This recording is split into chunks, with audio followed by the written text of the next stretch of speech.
But I says I got to do it. I can't get out of it. Right then along comes a skiff with 2 men in it with guns, and they stopped and I stopped. One of them says, "What's that yonder?" "A piece of a raft," I says. "Do you belong on it?" "Yes, sir." "Any men on it?" "Only one, sir." "Well, there's 5 niggers run off tonight up yonder, above the head of the bend. Is your man white or black?" I didn't answer up prompt. I tried to, but the words wouldn't come. I tried for a second or two to brace up and out with it, but I warn't man enough, hadn't the spunk of a rabbit. I see I was weakening, so I just give up trying, and up and says, "He's white." "I reckon we'll go and see for ourselves." "I wish you would," says I, "because it's Pap that's there, and maybe you'd help me tow the raft ashore, where the light is. He's sick, and so is Ma'am and Mary Ann." "Oh, the devil! We're in a hurry, boy, but I suppose we've got to. Come, buckle to your paddle, and let's get along." I buckled to my paddle, and they laid to their oars. When we had made a stroke or two, I says, "Pap'll be mighty obleeged to you, I can tell you. Everybody goes away when I want them to help me tow the raft ashore, and I can't do it by myself." "Well, that's infernal mean. I'd, too. Say, boy, what's the matter with your father?" "It's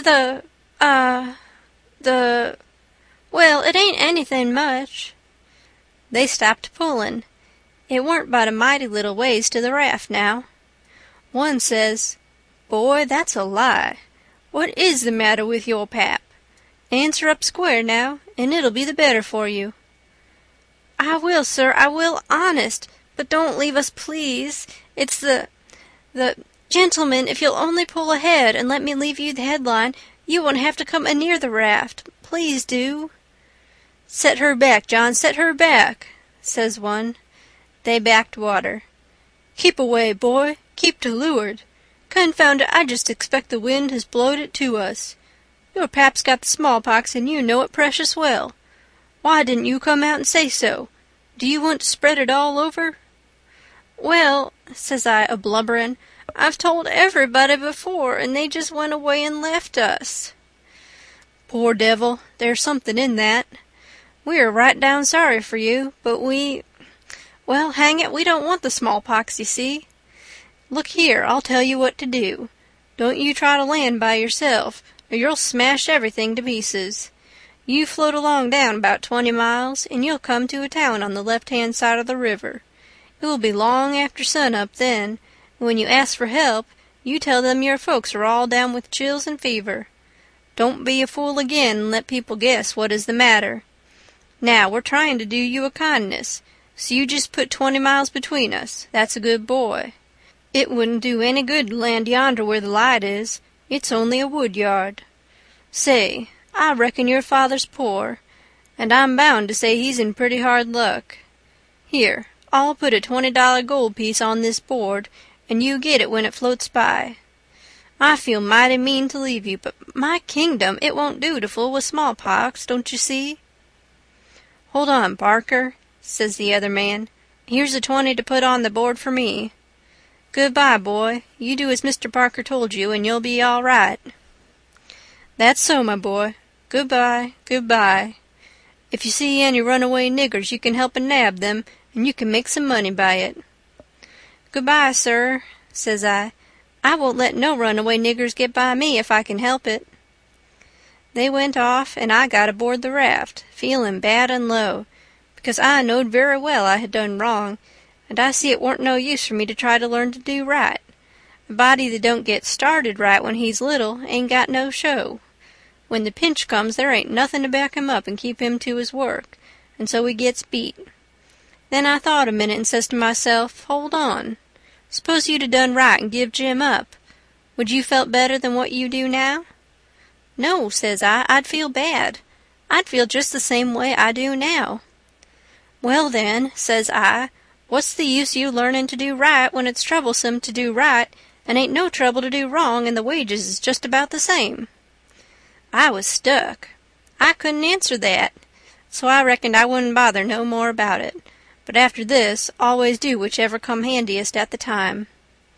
I went into the wigwam. Jim warn't there. I looked all around. He warn't anywhere. I says, "Jim!" "Here I is, Huck. Is dey out of sight yit? Don't talk loud." He was in the river under the stern oar, with just his nose out. I told him they were out of sight, so he come aboard. He says, "I was a-listen to all de talk, and I slips into de river and was gwine to shove for shore if they came aboard. Den I was gwine to swim to de raft again when dey was gone. But lawsy, how you did fool 'em, Huck. Dat was de smartest dodge. I tell you, chile, I spec it save ole Jim. Ole Jim ain't goin' to forget you for dat, honey." Then we talked about the money. It was a pretty good raise, $20 apiece. Jim said we could take deck passage on a steamboat now, and the money would last us as far as we wanted to go in the Free States. He said 20 mile more weren't far for the raft to go, but he wished we was already there. Towards daybreak we tied up, and Jim was mighty particular about hiding the raft good. Then he worked all day fixing things in bundles and getting all ready to quit rafting. That night about 10, we hove in sight of the lights of a town away down in the left-hand bend. I went off in the canoe to ask about it. Pretty soon I found a man out in the river with a skiff, setting a trot line. I ranged up and says, "Mister, is that town Cairo?" "Cairo, no. You must be a blame fool." "What town is it, mister?" "If you want to know, go and find out. If you stay here bothering me for about half a minute longer, you'll get something you won't want." I paddled to the raft. Jim was awful disappointed, but I said,